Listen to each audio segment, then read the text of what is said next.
हमारा सॉरी आप कह रहे थे एम्बेडेड सिस्टम। एम्बेडेड सिस्टम जो सा है, an embedded system is a combination of hardware and software which is designed to carry out a specific set of functions.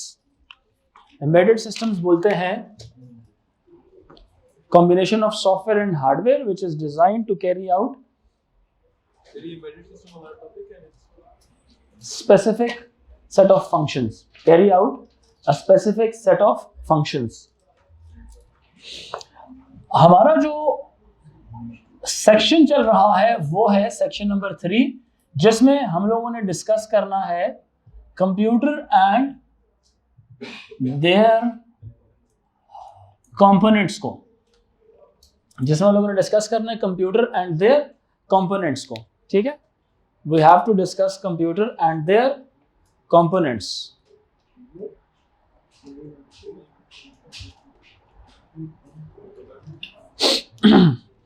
जब कंप्यूटर एंड देयर कंपोनेंट्स की बात की जाती है तो कंप्यूटर को समझने के लिए सबसे पहले मैंने आपको एग्जांपल दी थी वॉन न्यूमन्स आर्किटेक्चर की मिसाल दी थी। वॉन न्यूमन आर्किटेक्चर जो अभी फॉलो किया जा रहा है, ठीक है, उसके अंदर थोड़ी सी मॉडिफिकेशन आई हुई है। मॉडिफिकेशंस के मुताबिक चीज क्या है, इनफैक्ट 3 मॉडल्स हैं,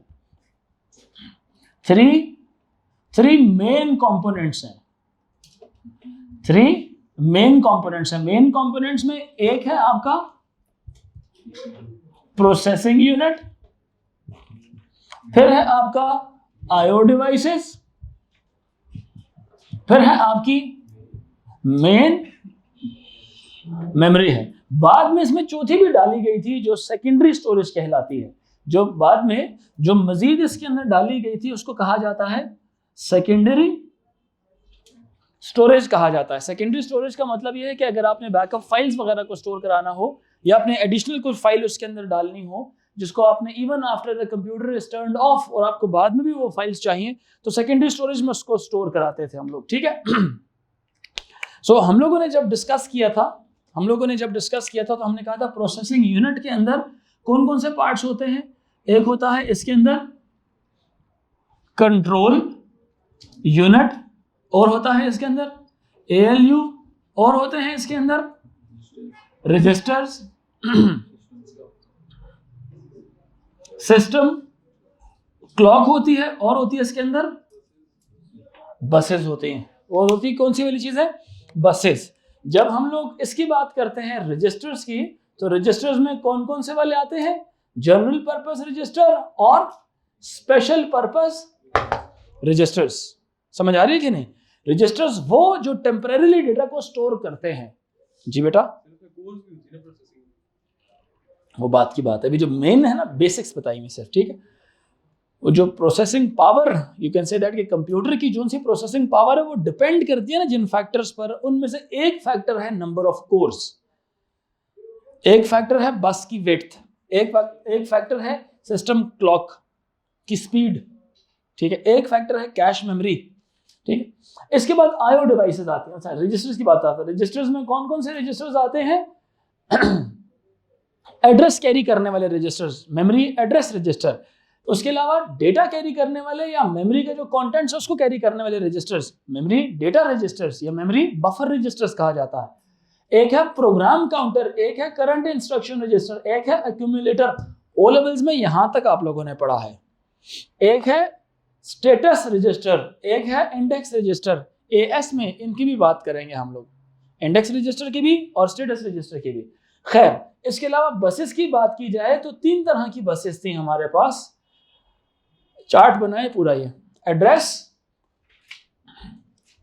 डेटा और कंट्रोल। एड्रेस बस क्या कैरी करेगी? एड्रेस बस क्या कैरी करेगी? सिर्फ और सिर्फ एड्रेसेस को।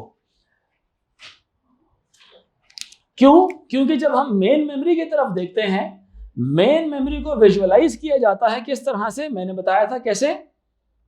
एक वर्टिकल ब्लॉक्ड सिचुएशन की तरह, जिसमें यहां पे सेव होते हैं कंटेंट्स, यहां पे सेव होते हैं एड्रेस। एड्रेस कैसे होते हैं? कॉन्टिन्यूअस। और कंटेंट्स कैसे होते हैं, कैसे होते हैं, रैंडम। कंटेंट्स में क्या क्या चीजें आ सकती हैं, कंटेंट्स में क्या क्या चीजें आ सकती हैं बताइए। डेटा आ सकता है, एड्रेस आ सकता है किसी और डेटा का, और इसके अंदर और क्या आ सकता है, इंस्ट्रक्शन सेव हो सकती है। इंस्ट्रक्शन मैंने बताई थी किस तरह की, कोई भी कंप्यूटर के अंदर जो आपने कमांड या कोई ऑपरेशन परफॉर्म कराना हो ना, एक मैसेज देना हो कि ये करो, तो वो जो करो का जो कमांड होती है ना, वो इंस्ट्रक्शन कहलाती है। ठीक है, लेट से आप इस तरह से लिखते हैं, इसको बोलते हैं इंस्ट्रक्शन सेट, जिसके अंदर दो चीजें होती हैं। एक होती है क्या चीज, ऑपरेशन जो परफॉर्म करना होता है उसका शॉर्ट एब्रीविएटेड कोड, उसको ऑपकोड बोलते हैं। और उसके अलावा वो ऑपकोड जिस चीज पर अप्लाई होना होता है उसको ऑपरेंड कहते हैं। क्या कहते हैं, ऑपरेंड। इसकी बहुत डिटेल हम लोग पढ़ेंगे, अभी मैं सिर्फ क्या दे रहा हूं, ओवरव्यू दे रहा हूं चीजों का। इस पूरे सेक्शन में हम जो जो चीजें डिस्कस करेंगे, ठीक है। एड्रेसेस कैसे कहां से स्टार्ट होते हैं, 00 से स्टार्ट होते हैं, और ये कहां तक जाते हैं, अपने एंड तक जाते हैं। डेटा यहाँ पे, कंटेंट्स यहाँ पे रैंडमली पड़े हो सकते हैं, कंटेंट्स यहाँ पे रैंडमली पड़े हो सकते हैं। अब एक इस पूरे शेडेड रीजन को, जिसमें एड्रेस भी शामिल है और उसी के कॉरेस्पॉन्डिंग कंटेंट भी शामिल है, इसको कहा जाता है पूरे को क्या, क्या बोलते हैं इसको, मेमोरी यूनिट। क्या बोलते हैं इसको, मेमोरी यूनिट। इसके जितना भी पार्ट है, ये सारे का सारा, इसको कैरी करने के लिए कौन सी वाली बस इस्तेमाल होती है, कौन सी बस, एड्रेस बस। यहां की चीजों को कैरी करने के लिए कौन सी बस इस्तेमाल होती है, डेटा बस इस्तेमाल होगी। बात समझ आ रही है कि नहीं। तो जो डेटा बस होती है, used for data, address bus is used to carry a transportation of the addresses between processor and the main memory. Processor and the main memory carries addresses, carries contents of the memory. Data bus क्या carry करेगी, contents of the memory। यहां पे ये जितनी भी चीजें हैं, ये कौन कैरी करता है, डेटा बस। और ये सारी चीजें कौन कैरी करेगा, एड्रेस बस। कौन कैरी करेगा, एड्रेस बस कैरी करेगा। बात अंडरस्टैंड कर रहे हैं कि नहीं। एड्रेस बस क्या होती है, एड्रेस बस होती है यूनी डायरेक्शनल। इसकी एक ही डायरेक्शन में डेटा फ्लो कर सकता है, मतलब transportation of the address is only in one way, from main memory towards processor. जी बेटा, index register, yes. Data bus जो सी होती है, ये होती है बाई डायरेक्शनल। डेटा बस कितनी डायरेक्शंस की होती है, ड्यूल डायरेक्शंस की होती है। ये सिर्फ कंटेंट्स को मेन मेमोरी में स्टोर कराना और मेन मेमोरी से दोबारा लेके जाना, उस चीज के काम आ रही होती है। Contents keep on getting updated, address never gets updated. Address जो है ना, ये हमेशा कॉन्टिन्यूअस रहता है। जैसे आपके घरों में प्लॉट नंबर होते हैं ना, घर नंबर बन जाते हैं बाद में, नंबर वही रहता है, नंबर आपका वही रहता है। सिर्फ तब्दीली क्या होती है, उसमें रहने वाले लोग तब्दील होते हैं। कभी कोई रह रहा होता है, कभी वो चले जाते हैं, तो कोई और आ जाता है। तो कंटेंट्स तब्दील होते हैं, एड्रेस तब्दील नहीं होता। इसीलिए एड्रेस बस वन डायरेक्शनल है, डेटा बस की दो डायरेक्शंस है। डेटा लेके भी जा रही है, डेटा ला भी रही है वहां से। यानी कि डेटा जब मेन मेमोरी में जाकर स्टोर करवाएगी ना, तो जो पुराना डेटा था वो ओवरराइट हो जाएगा, पुराना खत्म हो जाएगा उसमें से। बात अंडरस्टैंड कर रहे हैं कि नहीं। इसी तरह कंट्रोल बस जो है, ये ना डेटा कैरी करती है ना एड्रेस कैरी करती है। ये सिर्फ कंट्रोल एंड कोऑर्डिनेट करने के लिए, या जो कंपोनेंट्स होते हैं उनको सिंक्रोनाइज करने के लिए सिग्नल्स कैरी कर रही होती है। क्या कैरी करती है, कंट्रोल एंड सिंक्रोनाइज या कोऑर्डिनेशन के सिग्नल्स को कैरी कर रही होती है कंट्रोल बस। जब सेकेंडरी स्टोरेज की बात की जाती है, ये वो वाली स्टोरेज है जो कि इवन आपके पास इंटैक्ट रहती है, even after the computer is switched of. Data saved in this secondary storage is part of the secondary storage जब तक सेकेंडरी स्टोरेज अलाइव है। बात समझ आ रही है कि नहीं आ रही। तो सेकेंडरी स्टोरेज के अंदर अब यह बात याद रखिए कि मेन ये मेमोरी के लिए लफ्ज मेमोरी का इस्तेमाल होता है, दूसरी जगह लफ्ज इस्तेमाल होता है स्टोरेज का।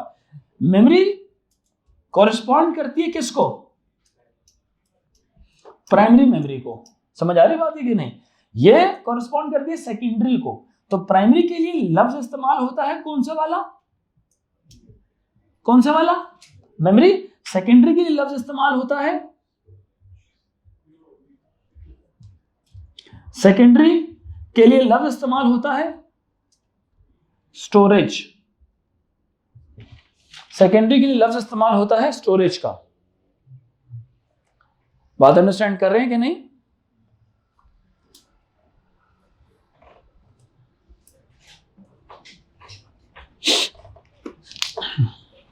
मेन मेमोरी किस मेमोरी को कहा जाता है?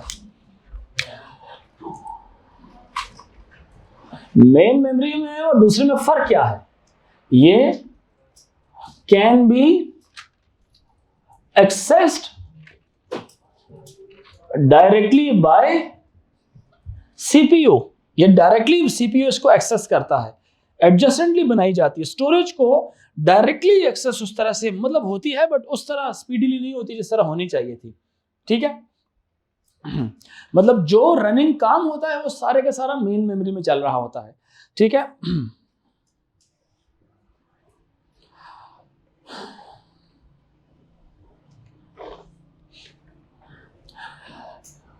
इसमें दो तरह की मेमोरीज आ जाती हैं। कौन कौन सी वाली?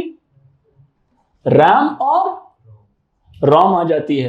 रैम में कौन कौन सी आती है? दो आ जाती हैं। एक आती है डायनामिक और एक आती है स्टैटिक। डायनामिक रैम और एक आती है स्टैटिक रैम। डायनामिक रैम और एक आती है स्टैटिक रैम। डायनामिक रैम में और स्टैटिक रैम में क्या फर्क है? स्टैटिक रैम किससे बनती है? लॉजिक गेट से। पर्टिकुलरली कौन से वाला गेट? नैंड वाला गेट इस्तेमाल होता है, जिसकी वजह से इसका नाम क्या होता है? फ्लैश भी कहते हैं। नैंड गेट्स लगेंगे उसको फ्लैश भी कहा जाता है। जैसे फ्लैश मेमोरी होती है ना, फ्लैश ड्राइव सुना है कभी कि नहीं? फ्लैश ड्राइव क्यों कहा जाता है? वो भी स्टैटिक मेमोरी होती है, स्टैटिक एसएसडी होती है, जो कि बनती है नैंड गेट्स के साथ। नैंड गेट्स से बनती है, उसको इसलिए उसको फ्लैश ड्राइव भी कहा जाता है। ठीक है, डायनामिक रैम किससे बनती है?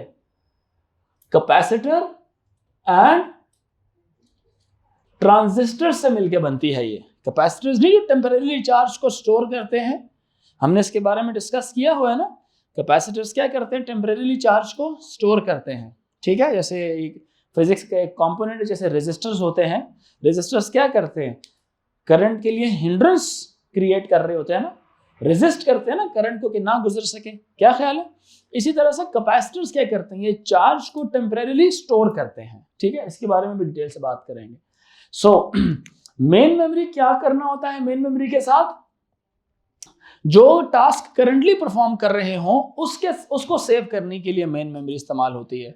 समझ आ रही कि नहीं? The current task being executed or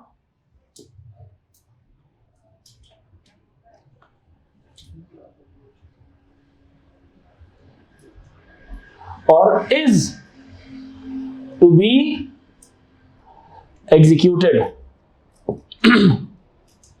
जो हो चुका है, जो होने वाला है, उन दोनों को किस में रखा जाता है? करंट टास्क being executed और is to be executed is kept in main memory। while storage किसके काम आती है? सेकेंडरी स्टोरेज में वो किसके काम आती है? Larger space. कौन सी space? Storage space used for backup. किसके काम आती है ये? Backup of files. ठीक है, used for backup of files. ठीक है, डेटा अपनी जगह पे रहता है even after the power is switched off. ठीक है, वो डायरेक्टली एक्सेस होती है, फास्ट होती है। ठीक है, ये क्या है? फास्टर। ये क्या है? Relatively slower. ठीक है, साइज बड़ा होता है, डेटा को स्टोर करने के काम आती है ये। ठीक है, सेकेंडरी स्टोरेज में भी आपके पास दो टाइप्स हैं। एक आती है हार्ड डिस्क ड्राइव, एक आती है solid state drive. Hard disk drive कैसी ड्राइव है? मैग्नेटिक। और सॉलिड स्टेट ड्राइव कैसी है?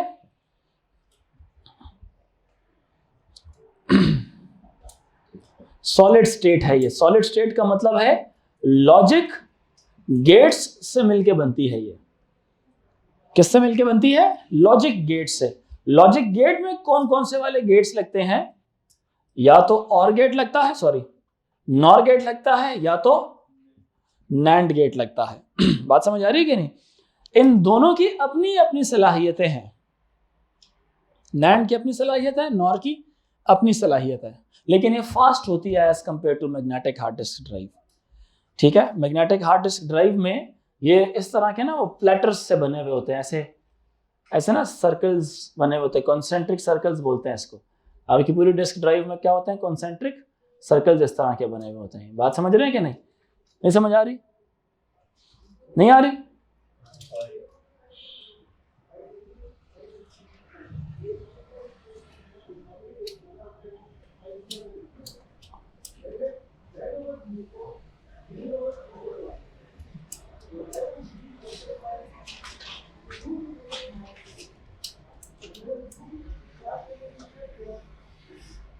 इस तरह से। अब इसमें कॉन्सेंट्रिक सर्कल्स जो से हैं, ये जो सी जगह है, बल्कि पहले ये देख लें, ये ग्रीन सा रिंग जो सा, ये किसकी निशानी है? ये एक ट्रैक की निशानी है। किसकी निशानी है? ट्रैक की निशानी। और सिर्फ ये जो सी जगह है, ये किसकी निशानियां हैं? इनको कहा जाता है सेक्टर्स। क्या कहा जाता है इनको? जी बच्चों, ये क्या होते हैं? ये सेक्टर्स होते हैं। हर सेक्टर एक गिवन नंबर ऑफ बिट्स को क्या कर सकता है? स्टोर कर सकता है, वंस की फॉर्म में या जीरो की फॉर्म के अंदर। बात अंडरस्टैंड कर रहे हैं कि नहीं? समझ आई? सो हम लोग जब बात करते हैं ना इस सारी चीज के बारे में, तो सेकेंडरी स्टोरेज में एक आती है सॉलिड स्टेट, एक आती है solid state drive, hard disk drive. और अब ये भी दोनों इकसाम है। ये आती है ऑनलाइन। ऑनलाइन नहीं बोलेंगे, ऑनलाइन नहीं बोलेंगे इसको। ऑनलाइन तो हमने लफ्ज किसी और पर्पस के लिए इस्तेमाल किया था। हमने इस्तेमाल किया था इंटरनेट एक्सेसिबल चीज को हम ऑनलाइन कहते हैं। ये होती है कंप्यूटर के साथ एम्बेडेड आती हैं, कंप्यूटर के साथ डिप्लॉयड या एम्बेडेड आती हैं। मैन्युफैक्चरर ये बना के देता है। एक होती है ऑफलाइन मेमोरी स्टोरेज। ऑफलाइन वो होती है जो आप पॉकेट में लेके कैरी कर सकते हैं, जैसे CD, DVD, Blu-ray, flash drive, memory card. मेरी बात अंडरस्टैंड कर रहे हैं कि नहीं? डीवीडी, रैम, ये सारी क्या है? ये ऑफलाइन सेकेंडरी स्टोरेज कहलाती हैं। अब हमारा मेन काम क्या है? जितने कंपोनेंट्स अभी आपके साथ मैंने जिक्र किए ना, कंप्यूटर इन चीजों से मिलकर बन रहा होता है। हर चीज को जब डिटेल से डिस्कस करेंगे तब ये चैप्टर जाके खत्म होगा। जितनी बातें बताई हैं, हर चीज को डिटेल से डिस्कस करेंगे तब ये चैप्टर खत्म होगा। तो ये बेसिक क्या है? ये टेबल ऑफ कंटेंट्स हैं इस चैप्टर के। फ्लैश नाम है, इसके लिए नाम इस्तेमाल किया जाता है। ठीक है, फ्लैश नाम इस्तेमाल किया जाता है जब भी नैंड गेट्स के साथ कोई इस तरह से बने तो। ठीक है, जब सर्किट नैंड गेट्स के साथ बने तो फ्लैश का लफ्ज इस्तेमाल किया जाता है। किधर? हाँ लिख सकते हैं इसमें। नॉर के लिए फ्लैश नहीं लगता, इसीलिए फ्लैश ड्राइव का लफ्ज निकला था। आपको तो नहीं पता फ्लैश ड्राइव क्यों बोलते हैं उसको? तो फ्लैश बेसिकली नैंड गेट्स की वजह से बोलते हैं। ठीक है, क्यों हंस रहे हो? स्पीड भी फास्ट होती है, उस वजह से भी आप कह सकते हैं। वो तो फ्लैश फाइबर इसलिए कहा जाता है ना, क्योंकि स्पीड उसकी फ्लैश बिजली के कड़कने की तरह से उसकी है ना। ठीक है जी, कि नहीं? ठीक, सही है। तो ये हमारा टेबल ऑफ कंटेंट्स है। लेट मी सी, कोई चीज मैंने स्किप तो नहीं कर दी कहीं? है आयो? हाँ, आयो डिवाइसेस तो बहुत ज्यादा सारी है, मतलब उसमें से चंद एक हम सिर्फ अपने सिलेबस में शामिल करते हैं, वो हम डिस्कस करेंगे यहाँ पे। सॉरी, क्या एम्बेडेड सिस्टम का?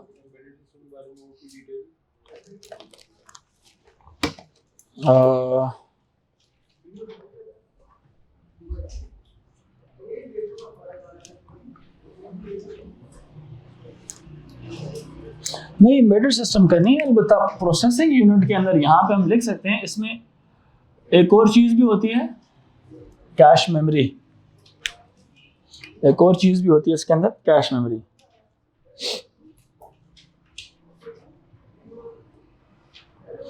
ये हमेशा अपने पास वो वाला डेटा स्टोर करती है जो प्रोसेसर बहुत फ्रीक्वेंटली जिसको यूज कर रहा होता है।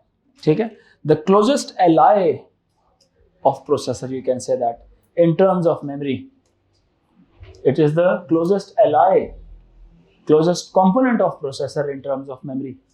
मेमोरी की सूरत में सबसे करीब जो सा या जिसको सबसे ज़्यादा प्रोसेसर इस्तेमाल करता है वो होती है कैश मेमोरी। इसीलिए इसको बनाया भी सबसे एक्सपेंसिव टेक्नोलॉजी से जाता है जो कि सबसे फास्ट होती है। जिस तरह इसको स्टैटिक रैम वाली टेक्नोलॉजी से बनाया जाता है, लेकिन उसमें भी सबसे फास्ट एक्टिंग गेट्स के साथ। ठीक है, जैसे रैम है ना, रैम भी दो तरह की है, एक डायनामिक रैम है और एक स्टैटिक रैम है। उसमें से भी तेज जो सी है वो स्टैटिक रैम है। फिर वो तेज जब है तो कॉस्ट ज़्यादा होती है उसकी, क्योंकि वो बहुत सेंसिटिव होती है, लॉजिक गेट्स से मिलकर बनती है, चिप्स लगी हुई होती हैं, आईसीज होती हैं उसके अंदर। लेकिन जब बात करते हैं डायनामिक रैम की, उसमें लगे होते हैं कैपेसिटर्स एंड ट्रांजिस्टर्स। कैपेसिटर्स एक इलेक्ट्रॉनिक कंपोनेंट है जो चार्ज को स्टोर करता है, और जो ट्रांजिस्टर है वो एज अ स्विच काम कर रहा होता है कि कब मैंने उसको ऑन करना है और कब मैंने ऑफ करना है, मतलब कब करंट पास होने देना और कब करंट पास नहीं होने देना। तो जब हम कैपेसिटर की बात करते हैं तो कैपेसिटर जब थोड़ी देर के लिए चार्ज को स्टोर करता है ना, ईमान खान सुने मेरी बात, जब कैपेसिटर थोड़ी देर के लिए चार्ज को स्टोर करता है तो चार्ज स्टोर करने के बाद ना उसने क्या करना है, चार्ज उसका मतलब जो उसके अंदर इलेक्ट्रिक करंट स्टोर हुआ होता है ना, वो डिस्चार्ज होकर जीरो के लेवल पे आना शुरू कर होता है। हम ये कहते हैं कि जब कैपेसिटर चार्ज है वो 1 है, जब वो डिस्चार्ज है तो वो 0 है। मतलब जब उसके अंदर चार्ज उसने स्टोर कर लिया, उसका फिनोमेना बड़ा आसान सा यार। वो तो खैर नजर नहीं आएगी पीली लाइट आप लोगों को जो उसके ऊपर लगी हुई है, गालिबन ये लाइट तो नजर नहीं आएगी ना सारों को, आ रही? नोट कर रहे हैं? थोड़ी देर बाद बंद हो रही है, नोट किया कि नहीं किया?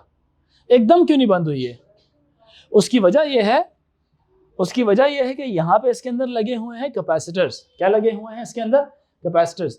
जब ये चार्ज हो चुकी है ना, इसमें येलो रंग की लाइट है, आप जरा मुझे एक्नॉलेज कीजिएगा ताकि बच्चे भी देख के बताएं। जब मैं इसको ऑफ करूंगा तो देखना एकदम इसकी लाइट 0 पे नहीं जाएगी, थोड़ा टाइम लगाएगी 0 पे जाते हुए। आप देखें जरा, अभी जाके 0 पे हुई है ये। बात समझ आ रही है कि नहीं? अब मैं आपसे बात कर रहा हूँ ना, बात करते करते एकदम स्पीकर तक बात नहीं आएगी। It will take some time to reach my voice और my audio till the speaker. वजह क्या होती है? कंपोनेंट्स क्या करते हैं? चार्ज को स्टोर करते हैं। समझ आ रही बात है कि नहीं? या जब मैं बटन बंद करता हूं तो it take some time for all the components to go to their 0 charge level. तो कंप्यूटर जब अपने 0 चार्ज, क्योंकि जब ये ऑन था तो 1 का तस्वर किया गया था, जब ये 0 मतलब वो ऑफ था तो फिर 0 का तस्वर किया गया था। तो ऑन का मतलब है कि चार्ज है, कैपेसिटर में चार्ज भरा हुआ है। अब कैपेसिटर क्या करता है? वो कॉन्टिन्यूसली अपनी वैल्यू को 0 की तरफ लेके जा रहा होता है। जैसे ही वो डिस्चार्ज होने के करीब होता है, साथ ही फिर प्रोसेसर दोबारा उसको करंट फिर से दे दिया जाता है, फिर वो चार्ज हो जाता है। फिर दोबारा क्या करता है? वो 0 लेवल पे आने की कोशिश करता है, फिर दोबारा उसको चार्ज दे दिया जाता है। तो कॉन्टिन्यूअसली इसको क्या दिया जा रहा होता है? चार्ज दिया जा रहा होता है, जिसको आप कहते हैं कि dynamic RAM it needs constant refreshing. Dynamic RAM needs constant refreshing. Refreshing का मतलब है कि बार बार चार्ज देना पड़ता है आपको। तो पंखा चला के आप देखें, पंखे की ये जो सी कोन है, ये जो कोन नहीं है पंखे की, इसके अंदर जो सी कोन है, इस कोन के अंदर कभी आपने देखा होगा, बॉयज ने स्पेशली, एक डब्बी सी होती है लाल रंग की, सब्ज रंग की, नीले रंग की, वो कैपेसिटर होता है। आप जब बटन ऑन करते हैं ना तो ये आहिस्ता आहिस्ता आहिस्ता आहिस्ता आहिस्ता आहिस्ता और फिर स्पीड बाद में आके पकड़ता है। वजह क्या होती है? इसके अंदर लगे होते हैं कैपेसिटर जो चार्ज को क्या करते हैं? स्टोर करते हैं। अब लाइट में भी कैपेसिटर अगर आप डिप्लॉय करें तो ये अपनी मैक्सिमम ब्राइटनेस पे एकदम नहीं पहुंचेगा। It will take some time to reach at its maximum brightness. मतलब किस चीज के काम होता है? बहुत सारे पर्पसेस हैं अप्लायंसेस को, कह लें कि एकदम हैवी करंट देने से रोकता भी है ये, ठीक है। आहिस्ता आहिस्ता स्टेबलाइजेशन के काम आता है। इनफैक्ट किसके काम आता है ये? करंट को स्टेबलाइज करने के। फिर बंद होते हुए भी लाइट आहिस्ता आहिस्ता बंद होगी, ठीक है। बात समझ नहीं आ रही है आप लोगों को तो बताएं मुझे, आ रही है समझ? कहा जाए तो रैम हमारी 2 तरह की थी, प्राइमरी मेमोरी हमारी 2 तरह की थी, डायनामिक और स्टैटिक। इसी तरह जब हम रोम की बात करते हैं तो रोम हमारे पास कितनी किस्म की है? खैर रैम की एब्रीविएशन है रैंडम एक्सेस मेमोरी, ठीक है, जो सिर्फ आप उसको मतलब डेटा रीड भी कर सकते हैं, राइट भी कर सकते हैं, अपनी मर्जी के मुताबिक अपडेट भी कर सकते हैं। लेकिन रोम जो सी है ना, इसमें 3 मिसालें समझाई जाती हैं। रोम में कितनी मिसालें समझाई जाती हैं? 3 मिसालें समझाई जाती हैं। कौन कौन सी वाली? P ROM, E P ROM, programmable read only memory. ठीक है, फनी नाम है, क्यों हंस रहे हैं? ईट्रॉन, अच्छा हाँ वो e-tron. Programmable read only memory, programmable read only memory. अब प्रोग्रामेबल का मतलब ये होता है कि जब ये मैन्युफैक्चरर जब बना के देता है ना, रॉम इसकी एक टाइप है मेन मेमोरी की, बना के देता है, इसमें सिर्फ रीड किया जा सकता है। मतलब कंटेंट्स आपने डाल दिए तो उसको सिर्फ रीड करेंगे। तो मतलब इसमें ऐसे कंटेंट्स डालें जो कभी आपको तब्दील करने की जरूरत ही ना पड़े। यानी कि एक ऐसे प्रोग्राम जिसमें डालें, ऐसे सॉफ्टवेयर जिसमें डालें जो कंप्यूटर जब ऑन किए जाए ना पहली दफा, देखिए जब आप कंप्यूटर ऑफ करते हैं ना तो जितना कंटेंट है वो सारे का सारा खत्म हो जाता है, उसमें से मोबाइल ऑफ करें खत्म हो जाता है। तो मोबाइल जब आपकी सेकेंडरी स्टोरेज में पड़ा हुआ है ऑपरेटिंग सिस्टम का वो पार्ट जो कि करंटली इस्तेमाल में है वो उठा के मेन मेमोरी में ला के रखा जाता है। कौन रखता है? रखा तो जाता है, लेकिन bye whom? By programs written in ROM.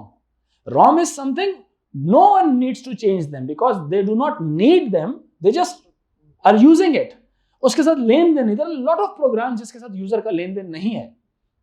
हमारा जिसके साथ लेन देन है ना, they must be kept in RAM. जिसके साथ हमारा लेन देन नहीं है, they must be kept in Rome.